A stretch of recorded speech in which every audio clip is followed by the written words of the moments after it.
ससुराल और मायका दोनों दुश्मन। रितु की शादी को 2 दिन हुए थे। सारे मेहमान धीरे धीरे जाना शुरू हो गए थे। जब तक मेहमान थे तब तक तो सब ठीक ठाक चलता रहा, पर जब सारे मेहमान चले गए तब एक दिन रितु अपने पति के साथ छत पर बैठी थी और तभी उसकी सास आ गई और कहने लगी, बहू, यह तुम्हारा ससुराल है। यहाँ पति के साथ सबके सामने हमारे यहाँ कोई नहीं बैठती। रितु को बड़ा अजीब लगा कि अपने पति के साथ ही तो बैठी है। उसे लगा उसने कोई जुर्म कर दिया। अब तो रोज सास का टोकना शुरू हो गया। अपनी तरफ से रितु शिकायत का कोई मौका नहीं देती थी। फिर भी उसकी सास कभी रितु को पल्ला ठीक करने के लिए कहती, कभी रितु 4 औरतों के बीच में आके बैठ जाती तो उसकी सास उसे घूरने लगती और तब तक घूरती जब तक कि रितु वहाँ से उठ के किचन में न चली जाती। हद तो तब हो गई जब सास रितु के आने जाने पे भी टोकने लगी, इधर मत खड़े हो, उधर मत देखो, कोई देख लेगा तो बोलेगा। मुकुल, रितु का पति, कि एक दोस्त की शादी थी और मुकुल को जाना था। रितु ने सोचा शायद उसे भी जाना होगा, तो उसने भी एक साड़ी पसंद कर ली पहन के जाने के लिए। पर सास ने कहा, बहू, हमारे यहाँ औरतें शादियों में नहीं जाती। रितु सोचने लगी, कैसा ससुराल है, यहाँ इतनी पाबंदी क्यों है, सब कुछ अजीब है। यहाँ अपने से बड़ा कोई भी दिख जाए तो सास सर के पल्ले को और आगे मुंह तक सरका देती है। रितु को कहीं जाने नहीं दिया जाता था। उसकी सास बस हर समय काम करने के लिए किचन में रखती थी। ऐसा हमारे यहाँ तो नहीं होता। सब काम के साथ साथ हंसी मजाक भी करते हैं, सब बड़ों के साथ भी बैठते हैं और अपने पतियों के साथ भी रहते हैं। पर यहाँ मैं तो क्या, कोई छोटा भी बड़ों के सामने बैठता नहीं है। मुकुल भी अपनी माँ के सामने रितु के पास कम बैठता था, उससे बात भी कम करता। रितु जितना पूछती बस उतना ही जवाब मिलता। 3 बीत गए।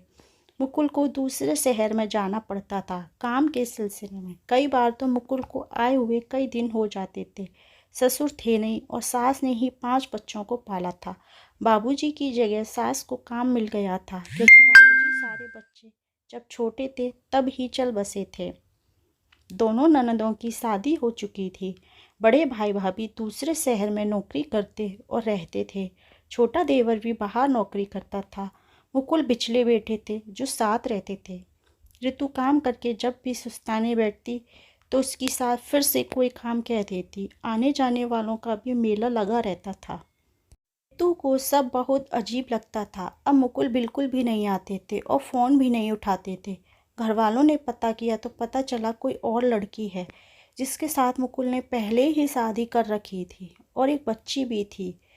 पर समाज के डर से कुछ नहीं बोला। पर सास को जब पता चला तो रितु को ही दोषी मानने लगी। कहने लगी, क्या करता मुकुल बेचारा, तू ज़्यादा कुछ तो लाई नहीं। सोचा था शादी करके लाएगी तो ज़िंदगी संवर जाएगी, पर मुकुल को ही बाहर काम के लिए जाना पड़ता है। हो गया होगा। रितु को जब पता लगा तो उसे झटका लगा। वह अंदर से टूट गई। रितु की ज़िंदगी बर्बाद हो गई थी। उसकी माँ सदमे से पागल हो गई और पिता भी सेहत से लाचार हो गए थे। इसलिए रितु को ससुराल में ही रहने के लिए बोला।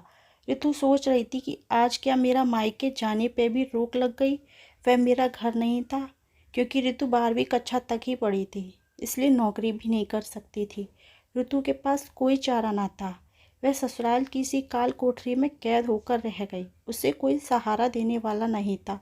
आज शादी के 5 साल हो गए, पर रितु की जिंदगी खाली पन्नों की एक बंद किताब की तरह रह गई थी। लोगों की डर की वजह से नहीं जानती थी मायके। उसे यह भी पता चला सास ने पहले जेठानी को भी तंग किया था, पर नौकरी लगने की वजह से वह चली गई थी। कभी कभार ही आती थी। अगर आज रितु जैसी लड़कियां पढ़ी लिखी होती और उनके पास कोई नौकरी करने का तजुर्बा होता तो रितु की ज़िंदगी ऐसी नहीं होती। रितु अपने पैरों पर खड़ी होती। रितु जैसी कितनी ही लड़कियां समाज में घिनौनी कुरीतियों का शिकार हो जाती है और दहेज न मिलने पर ससुराल और मायका दोनों दुश्मन बन जाते हैं। बाद में मायका अपनी ही बेटी को नहीं रखता जब तक कि बेटी अपने पैरों पर ना खड़ी हो। पर किसी तजुर्बे के अभाव में बेटी के लिए मुश्किल हो जाता है। कोई उसे अपनाता नहीं है। दोस्तों, कैसी लगी छोटी सी स्टोरी? कमेंट में ज़रूर बताइएगा। Thank you.